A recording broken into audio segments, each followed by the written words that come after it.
శ్రీ గురుభ్యో నమః. శ్రీమాత్రే నమః. మా భక్తి టీవీని ప్రోత్సహిస్తున్నటువంటి మా ప్రేక్షకులందరికీ ధన్యవాదాలు తెలియజేస్తూ ఉన్నాము.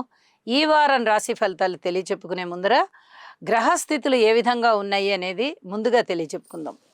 వృషభ రాశిలో కుజుడు, మిథున రాశిలో రవి, అలాగే కర్కాటక రాశిలో బుధ గురులు, సింహరాశిలో శుక్రకేతువులు, చంద్ర రాహువులు ఇద్దరూ కూడా కుంభరాశిలో శని గారి యొక్క సంచారము మీనరాశిలో ఉంటూ ఉండగా, వారాంతంలోకి వెళ్ళేటప్పటికీ చంద్రుని యొక్క సంచారము తన ఉచ్చరాశి అయిన వృషభ రాశిలోకి వెళ్ళి ఉన్నది.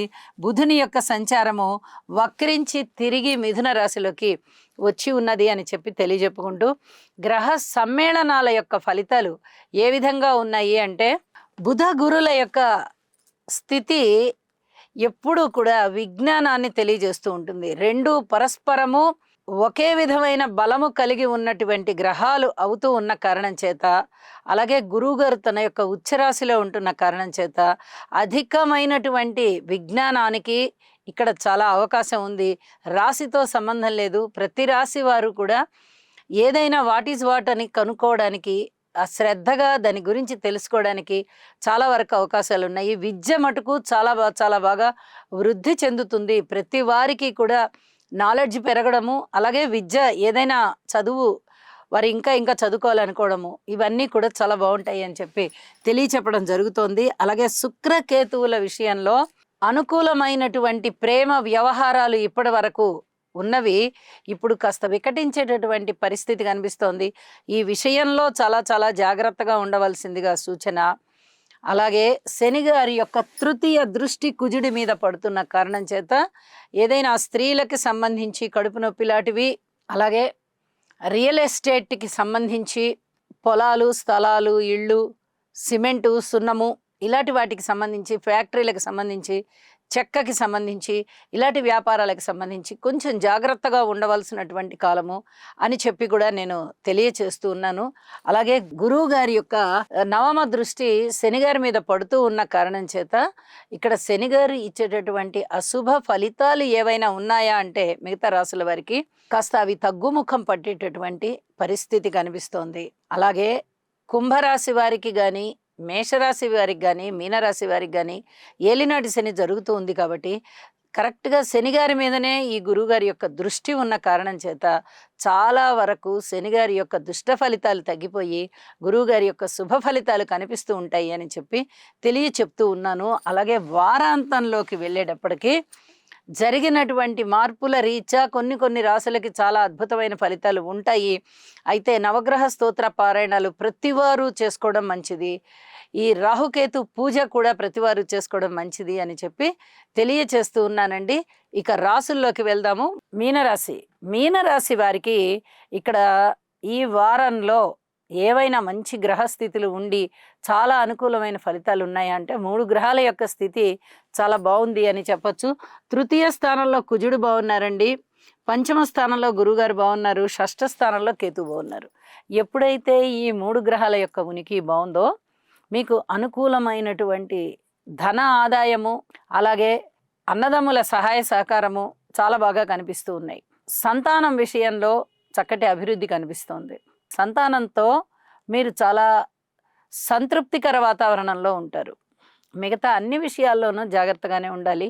అయితే గురుబలం చాలా బాగుంది కాబట్టి మిగతా విషయాల్లో మీరు తీసుకునేటటువంటి నిర్ణయాల వల్ల చాలా అనుకూలమైనటువంటి పరిస్థితులే ఉంటాయి. కాబట్టి ఇక్కడ నిర్ణయం తీసుకోవడం చాలా ప్రధానం, దైవభక్తి చాలా ప్రధానం అని చెప్పి తెలియజేస్తున్నాను. కుటుంబ జీవితం బాగుంది కానీ జాగ్రత్తలు అవసరం. అలాగే మీ కీర్తి ప్రతిష్టలు బాగున్నాయి కానీ జాగ్రత్త అవసరం. దూర ప్రాంత ప్రయాణాలు చేయడానికి అవకాశం ఉంది. వ్యయ ప్రయాసలకి ఓర్చేది కనిపిస్తోంది. అన్నదమ్ముల సహాయ సహకారం కనిపిస్తోంది. మాతృవర్గ రీత్యా కొన్ని రకాల జాగ్రత్తలు సూచించబడుతూ ఉన్నాయి కాబట్టి సంయమనంతో ఉండండి. సంతాన రీత్యా అనేక రకాలుగా శుభవార్తలు ఉన్నాయి. అలాగే లాభాల బాటలో ఉన్నారు, రాతకోతల పరీక్షల్లో ఉన్నారు, విజయావకాశాలతో ఉన్నారు. అనారోగ్య సూచనలు తగ్గిపోయి ఆరోగ్యం మెరుగుపడింది అనేటటువంటి పూర్తి వార్త వింటారు. ఇది మానసిక ఉల్లాసానికి కారణమవుతుంది. భార్యాభర్తల మధ్య అనుకూలత కనిపిస్తోంది. అలాగే ఈ ప్రేమ వ్యవహారాల విషయంలో మటుకు కాస్త జాగ్రత్త అవసరం అని చెప్పి తెలియజేస్తున్నాను. ఉద్యోగ జీవితం బాగుంది. కార్మికులు, కర్షకులు, నేత పనివారు, చేతి వృత్తుల వారు ఇత్యాది వారికి శారీరక కష్టం పెరుగుతోంది. దాని నుంచి ధనాదాయం కూడా పెరుగుతోంది అని చెప్పి తెలియజేస్తూ ఉన్నాను. ఇక స్త్రీల విషయంలో ఆదిత్య హృదయ పారాయణ చాలా చాలా మంచిది. విద్యార్థులు తమ యొక్క విద్యని ఇంకా ఇంకా అభివృద్ధి పరచుకోవాలి అంటే గురుగ్రహ స్తోత్రాలు పారాయణ చెయ్యండి. చాలా వరకు మీకు అనుకూలమైన పరిస్థితులు ఉన్నాయి. అలాగే ఇంట్లో శుభకార్యాల నిర్వహణ ఉంటుంది, శుభవార్త శ్రవణం ఉంటుంది. ఏదైనా కొత్త వ్యాపారాలు పెట్టడానికి కూడా చాలా వరకు అనుకూలంగా అనిపిస్తోంది. వారాంతంలోకి వెళ్ళేటప్పటికీ చంద్రుని యొక్క గమనము కూడా తృతీయ స్థానంలోకి వచ్చి చాలా అనుకూలమైంది. చతుర్థంలోకి బుధుడు వచ్చి బుధాదిత్య యోగంలో ఉండి ఇక్కడ కొంచెం అనుకూలతలకి దారి తీస్తూ ఉన్నారు. ముఖ్యంగా కీర్తి ప్రతిష్టలు పెరగడానికి అవకాశం ఉంది.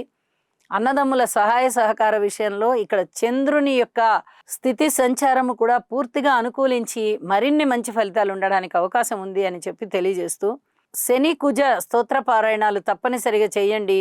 ఏలినాటి శని జరుగుతూ ఉంది కాబట్టి శని గారికి తైలాభిషేకం చేయండి. నవగ్రహ స్తోత్ర పారాయణాలు చేసుకోండి. ఇంటి ఇలవెల్పుని ఆరాధించండి. సంయమనంతో ఉండండి. అభివృద్ధి పదంలో ఉన్నారు. చాలా చక్కటి సంతృప్తి ఈ వారం అంతా మీ సొంతం అని చెప్పి తెలియజేస్తూ ఉన్నాను. శుభం. గురుగ్రహ అనుకూలత కొరకు దేవానాం చ ఋషీణాం చ గురుం కాంచన సన్నిభం బుద్ధిమంతం త్రిలోకేశం తం నమామి బృహస్పతిం. ఓం హ్రాం హ్రీం హ్రౌం సహ బృహస్పతయే నమః. శనిగ్రహం యొక్క అనుకూలత కొరకు నీలాంజన సమాభాసం రవిపుత్రం యమాగ్రజం ఛాయామార్తాండ సంభూతం తం నమామి శనైశ్చరం. ఓం హ్రాం హ్రీం హ్రౌం సహ శనయే నమః. కుజగ్రహం యొక్క అనుకూలత కొరకు ధరణీగర్భ సంభూతం విద్యుత్కాంతి సమప్రభం కుమారం శక్తిహస్తం తం మంగళం ప్రణమామ్యహం. ఓం క్రాం క్రీం క్రౌం సహ భౌమాయ నమః.